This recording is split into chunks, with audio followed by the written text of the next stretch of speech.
It's the Friendly Fire Show, episode 173 for the start of June. Ben, I don't know the day or the time or anything because we're in lockdown 4.0. I'm Steve, Wright in Melbourne, one of your hosts, going slightly insane.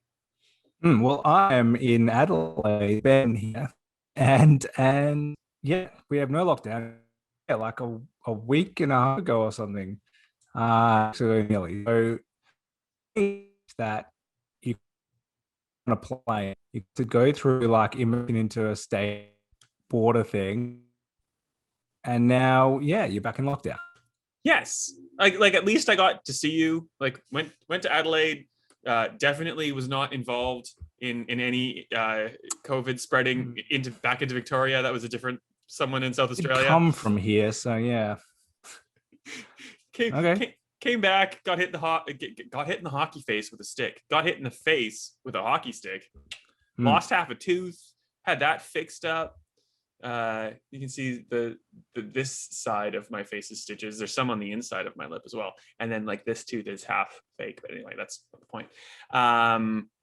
Then lockdown, and I guess today is officially the last day of the lockdown if it wasn't extended for another week. So it's been halfway there. It's been fun. Well, we'll see.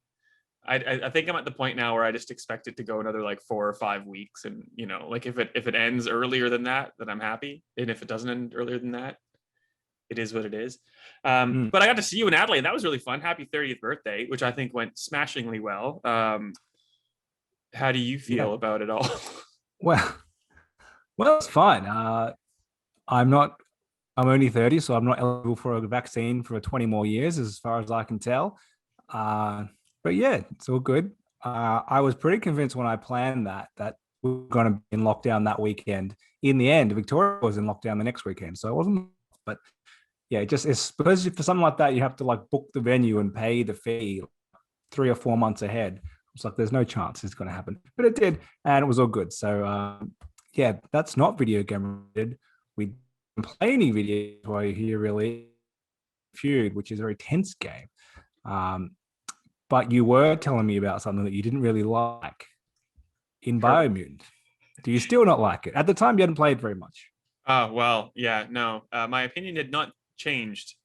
Playing a little bit, playing a lot. I think I got like 10 hours in, and then I had enough. It's one of those games that looks really, really cool, and then when you play it, it's not cool. It's kind of stupid. It's Experiment 101. It's the first game, and it's kind of like everything in the kitchen sink type approach. Like they have all these systems and all these things, and none of them are done like particularly well. So it kind of all just comes together as this like open world checklist of things to do. Yeah. Well, you put that on the box. It looks very Game Pass to me, as in it will definitely be there in a couple of months and I might try it, but probably won't stick with it because it's been getting very little publicity. But it was announced like years ago, right? Like this has been in some type of weird development loop. Yeah, and it looks like absolutely beautiful, which is why when you kind of see it, you're like, oh, that looks cool. And like you play as like an anthropomorphic animal thing in a post-apocalyptic world where like a raccoon, like a rat, like a mouse type of thing. Mouse? I don't know. And you can make it look different based on your skill or your class. It looks a little bit different, then you can put color into it. So like it's really cool. It looks great. Humanity is long since passed. We had our giant mega cities with toxic sludge oozing out into the world, and that's wrecked the world. And then there's that's part of it. And then there's like this giant tree of life, like it's Ori or something, and you have to go and save that. And then there's these bosses that are there, but then there's all these tribes that are dotted up about the landscape, and there's a morality system. Like there's just a lot going on, and you kind of like sit there going, why is any of this happening? And like the morality system, you have like an angel and devil on your shoulder, but like the first 2 tribes that you meet, they're like, don't think that just because it's good and evil, like there's a lot of gray in this world. This tribe wants to like save people, and this tribe wants to like cull everybody down so only the strong survive because they're the master race. But like, don't think that they're like Nazis or anything. They're kind of gray area. Okay, it's just all it's that there's a lot of concepts, and it's all just, it doesn't come together very well. And the most annoying thing of anything is that all of the well, not all of, most of the characters, 99% of the characters speak in this weird like Simlish blah blah blah blah blah blah blah blah. And then there's like this kind of fable style narrator who's like English and thinks he's very funny but isn't for most of the time. And so you'll hear like these stupid Simlish conversations, and then the narrator will be like, oh, Ben said that he was happy that he had his 30th birthday and there wasn't a lockdown, and now your character is saying like, and it's just like, it gets old so quickly. And then the narrator just talks over basically everything in the game, to the point where the first patch that's going to come out will address the frequency of the narrator. Though, pro tip, if you are playing, you can go into settings and kind of dial that down already. But obviously, if that was an option that I saw in a tooltip like 8 hours in, and it's like the only thing that every single person reviewing the game has like commented upon, like, this guy needs to shut up. I'm astounded how that didn't get like flagged at any point before the game's release and fixed accordingly. But that's just it's probably just the case of too big a mechanic, or not even mechanic, just the way it's designed, and they just got used to it. They couldn't see that this is actually terrible. But there's you can go into settings and dial down the frequency. So it's not enough. You need to dial it down far more than that. Yeah, like it's one of those like THQ Nordic games where it's like, it's got some charm, but and that's all I want to say about it, Ben. Really? Okay, well, let's leave it there. I'm not going to play that. I'm glad you did, so I don't have to. What I am going to do is watch some of E3. We're not going to go through the times now because I can't remember them, and it doesn't matter. Between 3 to 5 a.m. like every day for a week. Yeah, basically, great. I'm not sure that I'm going to watch anything live. Maybe one of them. I think there's like a public holiday for us that might work out for Xbox if you want to be up at 2 a.m. or 5 a.m. or whenever it is. But let's start there. So Bethesda is probably the biggest one. Well, the main conferences. There's a few things which are not part of E3 that basically are. That one is officially part of this fake virtual E3. It's an Xbox/Bethesda, i.e. Xbox, press conference, or whatever they call it now when there's no press there. They just give you a pre-recorded video. What do we think they're going to show? Halo Infinite, to make us not terrified that it is going to be like, the newest Duke Nukem Dead Island 2 style kind of vaporware. Will they open with Craig again and just like, here he is, he's still there, we're doubling down? That'd be great, actually, just to be like, we know.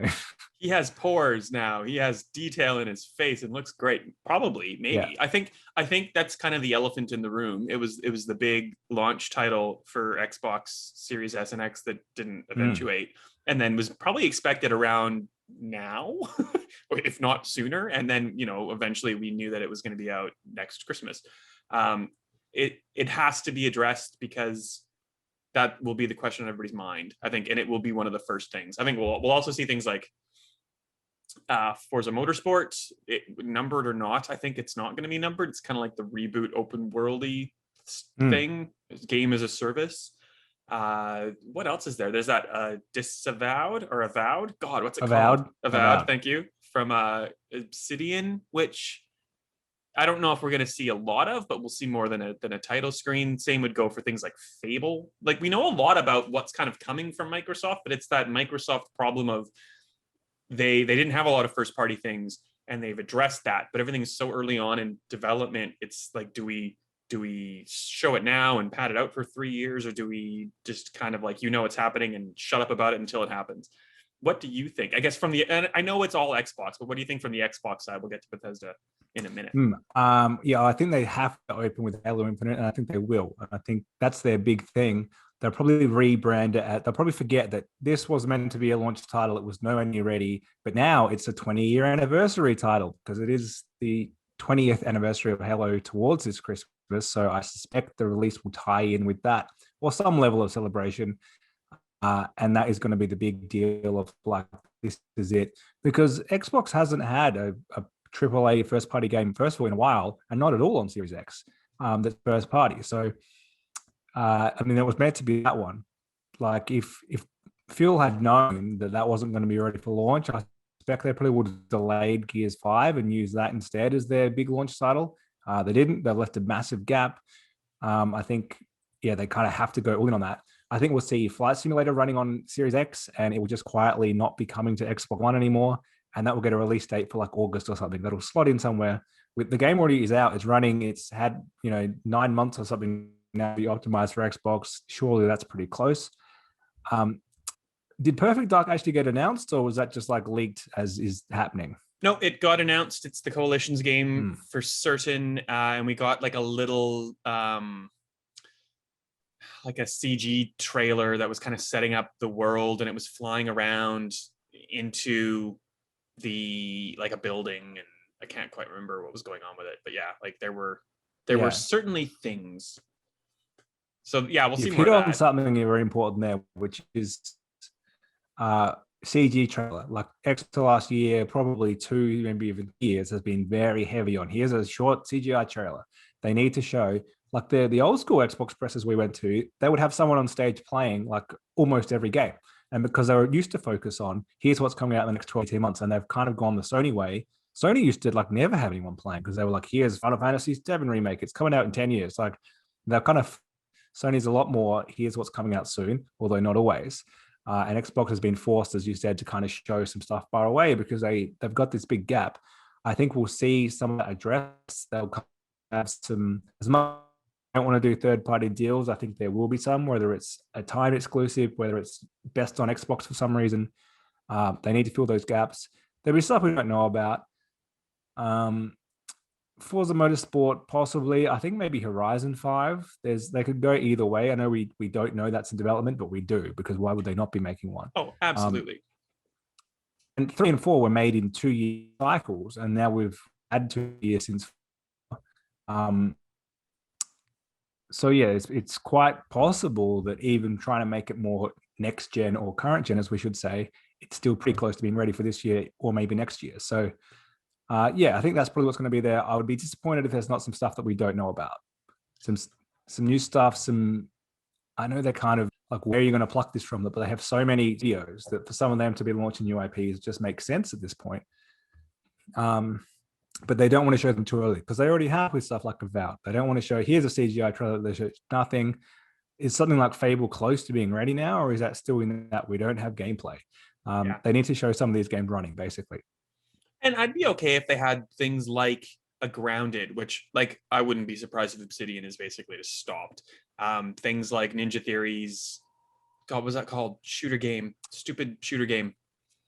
Team Hero. Edge. Thank you. Bleeding Edge. Like they weren't like groundbreaking, but like little pop-up things here and there. Like they have enough teams now where they can encourage that kind of creativity and that kind of experimentation, and maybe they'll get onto something. It's kind of like Team Asobo, I suppose, with Astro's Playroom. It's not like groundbreaking and revolutionary, but it's something to kind of tide people over. On the Bethesda front, I don't ever think Starfield was going to come out this year, but there was a huge rumor, suggesting that it seems more like the proper rumors, the more legitimate rumors are suggesting that it's going to come out next year. I just can't imagine anything big, and Starfield I consider big, and also I would definitely be surprised if it was going to be on PlayStation. It's going to be an Xbox and PC exclusive. If that game came out this year, it would be in the holiday season, and that would be going up against Halo, and that doesn't make sense to me. So I don't think that's going to happen. I don't think it's ready. I would like to see it again in gameplay, in the same way that Sony is showing off Horizon, and that supposedly is coming this year. They show off gameplay for a year plus out, so I think we could see a short, even if it's like 4 minutes of gameplay. Fine. And then just put up a 22, and then put up your CGI trailer of how great this story is, but just show what the game actually is. That's what they used to do really well, and that's what they need to do for Starfield, because what is it? We don't really know. It's Fallout in space, but that's the Outer Worlds, and that's Obsidian. And You already have that. They're all in the same company now. That's weird. That's awkward as hell. I guess something that's probably more Xbox than it is definitely more Xbox than Bethesda. There's rumors that Hideo Kojima, sorry, is working on his next weird trippy balls out thing, but it's going to be an Xbox title. Which it suits me fine, because if it's awful, I will rip into it into shreds, just like I did Death Stranding, and people will see that I don't care that it was a PlayStation game. It was just a bad game. That's not Bethesda. Yeah, don't bother.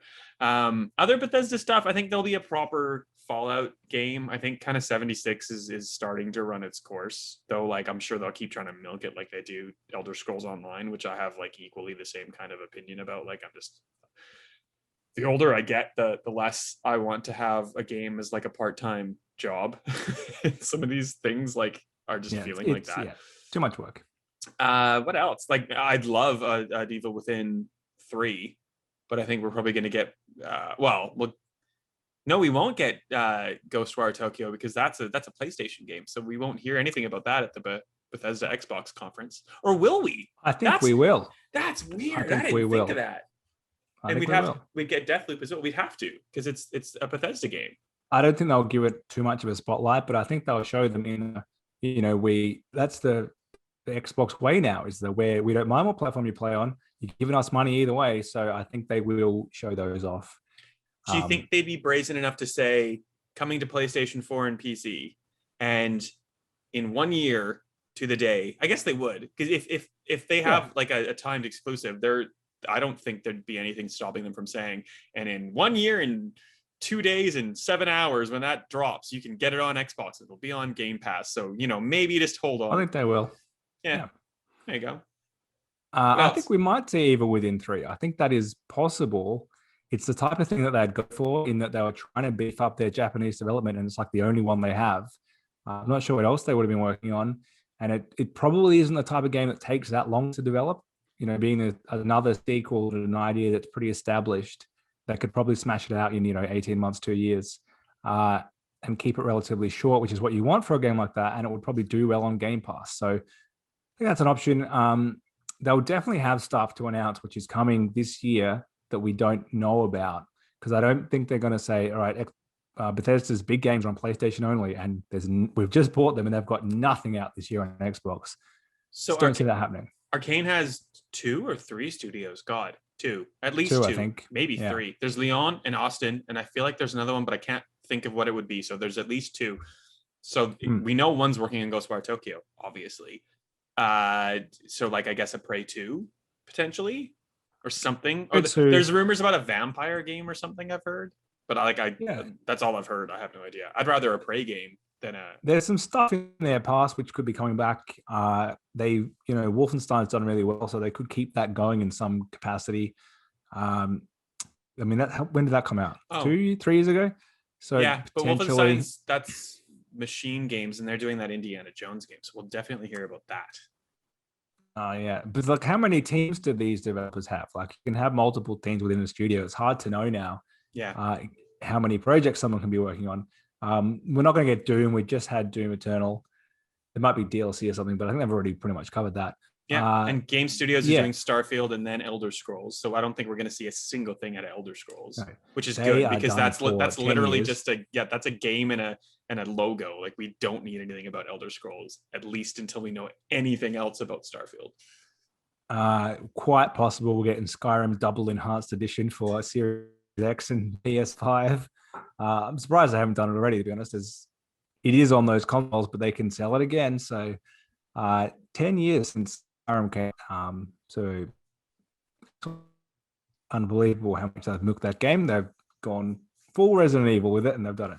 4, I mean by that.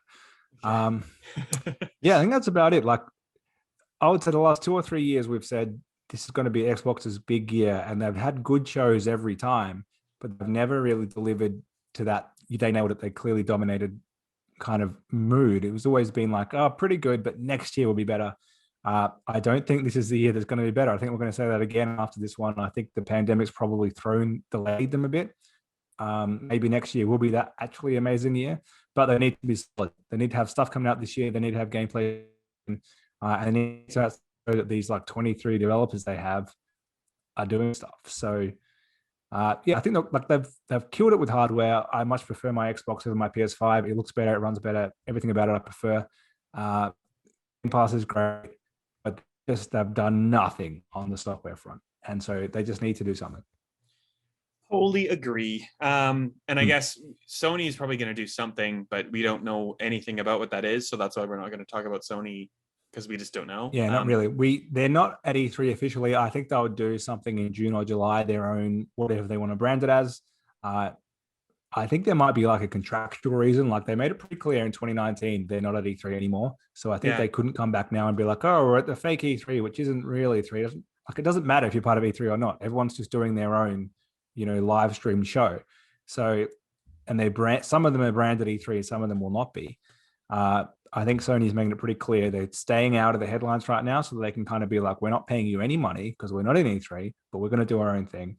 But they're probably just waiting to see what everyone else does. So I would say maybe late June or even July for them. Yeah, I think so too. And they've done a little bit. They've obviously have just done that state of play on Horizon Forbidden West. So we got to see some gameplay today. We found out, and I'm dipping into the news. Sorry, but I think it's poignant.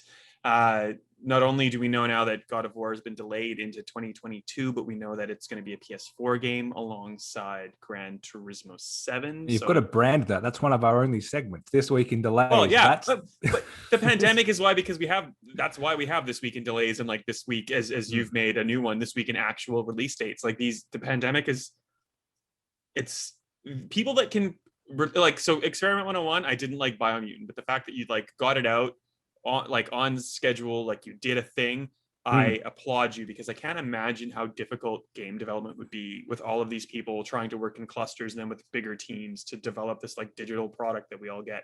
It's insane. So I think you're right in that we have to adjust our expectations like we did last year, or we should have done last year, to just kind of ride this out and then like get to greener pastures once we're all back to normal, air quotes. Well, like on that news, Sony's saying that God of War is delayed, both it and Gran Turismo 7, which must have been in development for like 10 years. GT6 came out in 2013.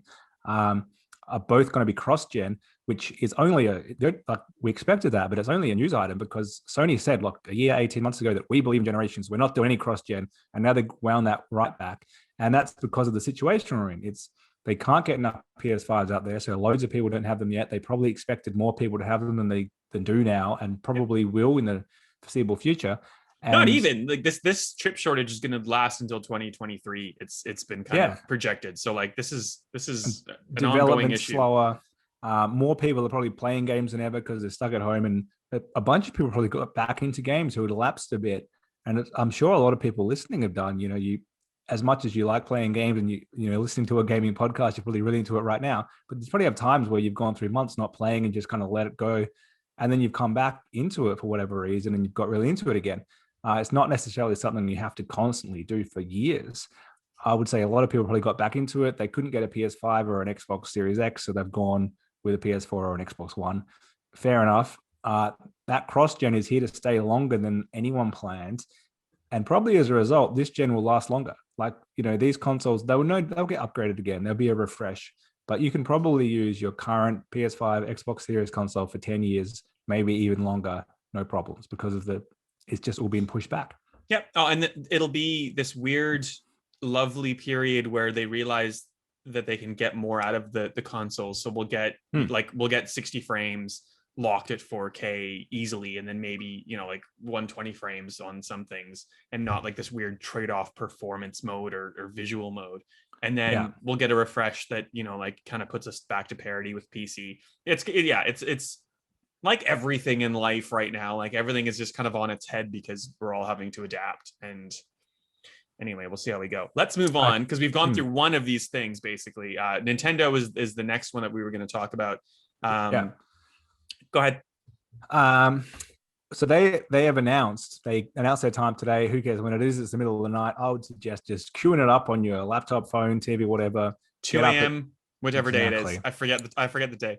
2 a.m. This is not a live press conference anymore. Nintendo's phoning it in the fact that they've already done it and they're just playing it then for the first time. You absolutely can get up at 7 a.m. before work, chuck it on. It's only 40 minutes, or it is 40 minutes depending on how you look at that, and watch it with pretty much avoiding spoilers. If you can avoid just going to Twitter or something first thing on your phone out of habit, you can probably just watch it as if you're watching it live. That is what I'm going to do.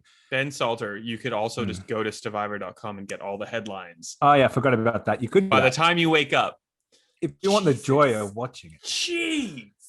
We're gonna pause this podcast. I'm gonna have some words with you. We'll come back. It'll be fun. Anyway. You're gonna cut back in. I'm not gonna be here anymore. Just you talking. What they did say is that there's going to be, I forget the Nintendo wording exactly. You know how Nintendo speak. Please understand. I've got this. So in our show notes, you've wrote rumor Switch Pro will be announced for E3. Confirmed. Nintendo's E3 showcase is only focusing on software in 2021, some 2022. And the key wording that you didn't put in those notes is for Nintendo Switch. But a Nintendo Switch Pro is still a Nintendo Switch. So that's people are saying like, oh no, definitely no new hardware because they're talking about Nintendo Switch. No. They're talking about Nintendo Switch, and it could be the new Nintendo Switch that runs better, like the new 3DS XL 345 Enhanced Edition, super mega platinum. There. Yeah, sorry. They pretty much said software coming out mostly in 2021. Read between the lines, they're talking about some stuff in 22 as well. One is that Pokemon game, which is coming out 2 months after the other Pokemon game. We complained about that last episode. Correct. Not complained, noted about how odd that is. So we've got 40 minutes software only. The rumor's been going around for ages, and to the point where people have been saying it's going to be announced any day yet, and it hasn't. It does make sense for them to go early, I think, because it does allow third parties to be like, and this game that definitely couldn't run on Switch is going to be on the Switch Pro. Depending on what they do, is Nintendo going to allow some Switch Pro exclusives, or is it going to be like Xbox and PlayStation where everything has to work on the base and the new model? History would suggest that that's what they will do mostly, but they will allow some exclusives. There was maybe like 1 or 2 games that only worked on new 3DS. And there's like the games that only worked with, like one of the Resident Evil games only worked with a Circle Pad Pro. Is like what I can think of. And they've done it. If you go back generations, like to play Majora's Mask, you had to get the expansion pack for your 64. Like they're probably the only one who has kind of allowed that to happen. So I think they'll probably say try and get it on both. But if the only way we're getting this killer title of we're finally getting GTA 5 on Switch is to have it on the Pro, we'll allow it. And that way they've got a period before they get to the Switch 2, because they've made it pretty clear they want this to last at least 8 years, if not longer. So this is the refresh. It needs to happen. Rumor is it will be, bigger screen, but same form factor, just less kind of border around it. And it will work with the same accessories, but it will somehow output to 4K. I'm going to assume that is the game is still running at like 720, but it just upscales to 4K like the PS4 Pro did. And that means magic in the dock to output to the TV as opposed to special handheld. I don't think it's going to be native it'll be like the Xbox One S where it can write 4K on the box, because as opposed to your TV upscaling to 4K, the console upscales it and then sends it across. So your TV thinks it's the native 4K image, but it's not. And we don't want that. We don't want the Switch will blow up if it tries to run at 4K native. So it'll probably still be 1080 and it can just upscale it to look slightly better on your TV. Yeah. Yes, hopefully that does happen. I'd prefer to get that out of the way. We know for sure what's happening. Otherwise, they're going to run into the same problem though. The chip shortage still going to affect Nintendo as much as they're running some old school hardware. It's a problem for everyone. So don't count on getting one this year, I would say, if that happens. And I would expect a price increase too.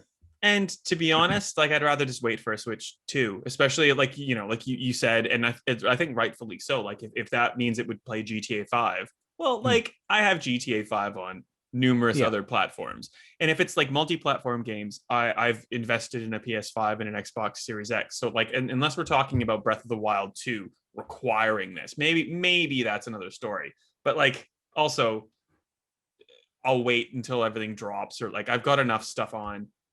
I don't know. Like it's weird that.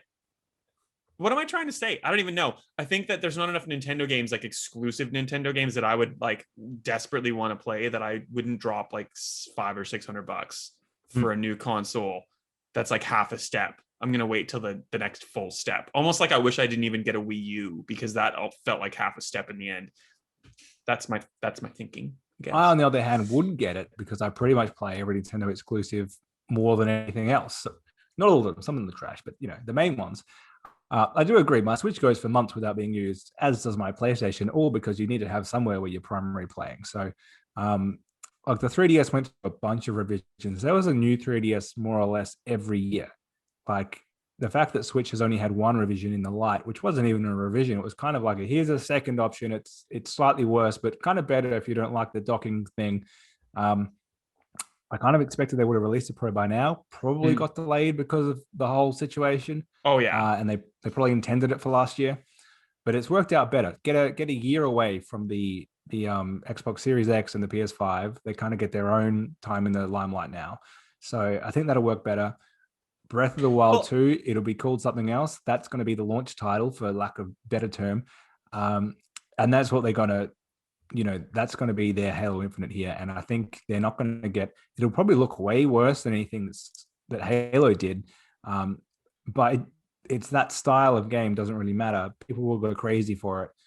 And I think they need to show us something. Like they announced this game ages ago, which Nintendo don't do very often. They don't often say, here's something coming, and then show us nothing for years. So I think we'll see that play and we'll get a release date, which is why they'll announce the Switch Pro first, so that it can all of a sudden be the same day.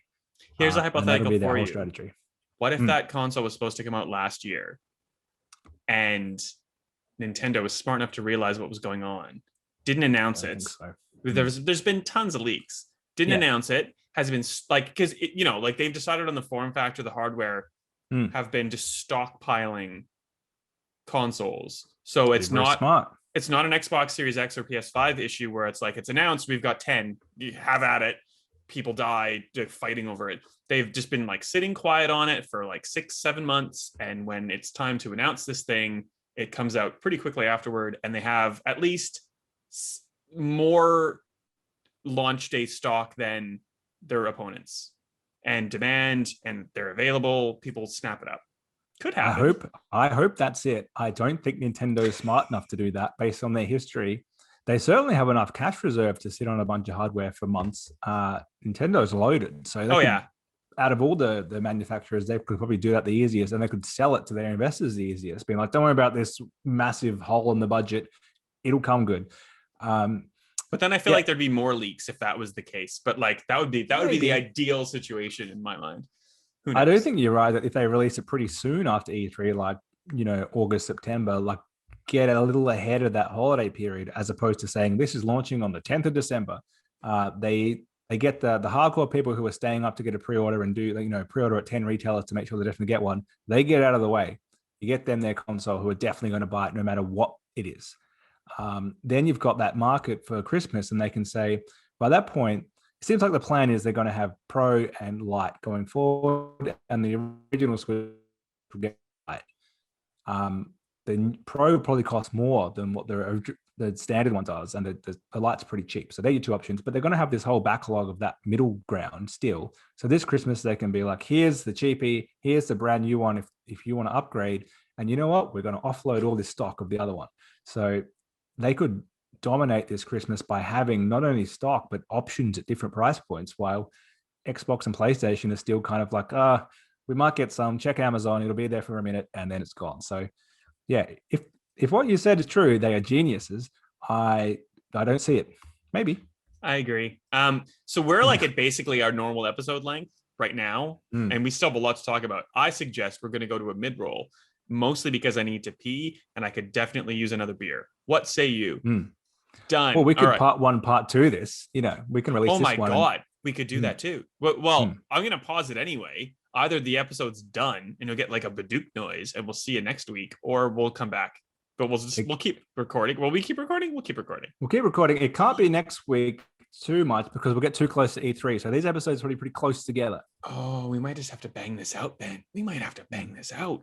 No, I can put them a couple of days apart. You can go get dinner if you want, and then we can come back. It's up to, I don't care. Like Matt's working nights at the hospital, and I'm in lockdown, so I got nothing better to do. It's all on you, man. It's all on you.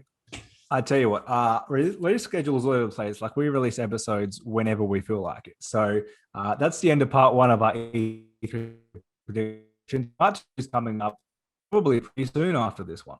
Nice. Well, then we have to do like a proper ending. You can find me on Twitter and the internet at swrightau or on Stevivor.com. Ben, how do we find you? Oh, okay. Ben_Salter on Twitter. I've not tweeted much recently, but I'm waiting for the Switch Pro. That's why. Cool. All right. Well, we'll see you next time. Cheers. Cheers, people. Bye.